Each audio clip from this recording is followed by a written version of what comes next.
കൈയക്ഷരവും ചിത്രരചനയും പരിശീലിപ്പിച്ച മുൻ M P advocate M Arif Cherthala ആർട്ടിസ്റ്റൻ ഗോപാലകൃഷ്ണൻ മെമ്മോറിയൽ ചാരിറ്റബിൾ സൊസൈറ്റിയുടെ നേതൃത്വത്തിലാണ് പരിശീലനം സംഘടിപ്പിച്ചത്. ആദ്യത്തെ അക്ഷരം നമ്മുടെ ABCD അല്ലേ? എ എഴുതാം. നോക്കിയേ, ഒന്ന് എഴുതിക്കേ. ബി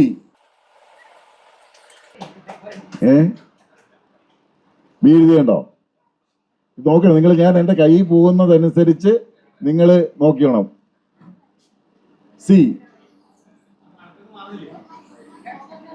ഇങ്ങനെ കൈ പോകുന്ന ഇതനുസരിച്ച് നമ്മൾ ആ മൂവ്മെന്റ് ശ്രദ്ധിച്ചാലേ നമുക്ക് അത് എഴുതാൻ പറ്റത്തുള്ളൂ. കൈയക്ഷരവും ചിത്രരചനയും പരിശീലിപ്പിച്ച മുൻ M P advocate M Arif Cherthala ആർട്ടിസ്റ്റൻ ഗോപാലകൃഷ്ണൻ മെമ്മോറിയൽ ചാരിറ്റബിൾ സൊസൈറ്റിയുടെ നേതൃത്വത്തിലാണ് പരിശീലനം സംഘടിപ്പിച്ചത്. അപ്പൊ മാധവ മുകേഷ് ഞാൻ എഴുതട്ടെ.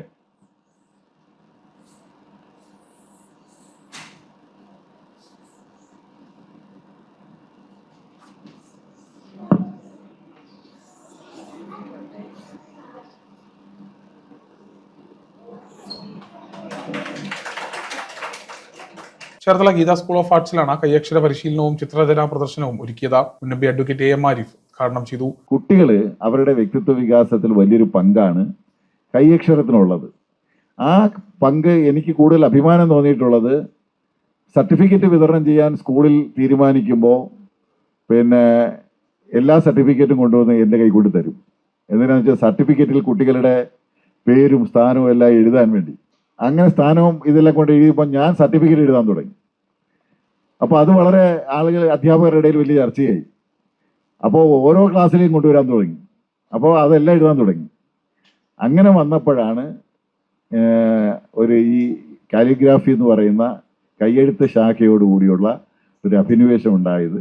എവിടെയെല്ലാം ഇതിനെക്കുറിച്ച് ക്ലാസ് എടുക്കാനോ പറയാനോ സംസാരിക്കാനോ ഒക്കെ അവസരം കിട്ടിയാൽ ഓടിയെത്താറുണ്ട്. ഏത് പദവി എപ്പോഴേ അലങ്കരിച്ചാൽ, ഇപ്പോൾ 3 തവണ MLA ആയി, 1 തവണ പാർലമെന്റ് അംഗമായി ഒക്കെ പ്രവർത്തിച്ച നിലയിലൊക്കെ ഏത് പദവി വഹിച്ചു എന്നുള്ളതൊന്നും നമ്മളെ സംബന്ധിച്ചിടത്തോളം അതൊക്കെ നമ്മുടെ ജീവിതത്തിൻ്റെ ഒരു ചുമതലകൾ ഓരോ ഘട്ടങ്ങളിൽ വരുന്നു, നിർവഹിക്കുന്നു. ആളുകൾ എന്ത് പറയുന്നു അതൊക്കെ ചെയ്തു കൊടുക്കുക എന്നുള്ളതാണ് നമ്മുടെ പ്രധാന ജോലി. അതാണ് എൻ്റെ ജീവിതത്തിലെ ഏറ്റവും വലിയ സന്തോഷം. പ്രൊഫസർ ആർ ചന്ദ്രശേഖരൻ അധ്യക്ഷനായി. പ്രൊഫസർ KNS വർമ്മ ആശംസകൾ നേർന്നു. ആർട്ടിസ്റ്റ് PG ഗോപകുമാർ സ്വാഗതവും S പുരുഷോത്തമൻ നന്ദിയും രേഖപ്പെടുത്തി.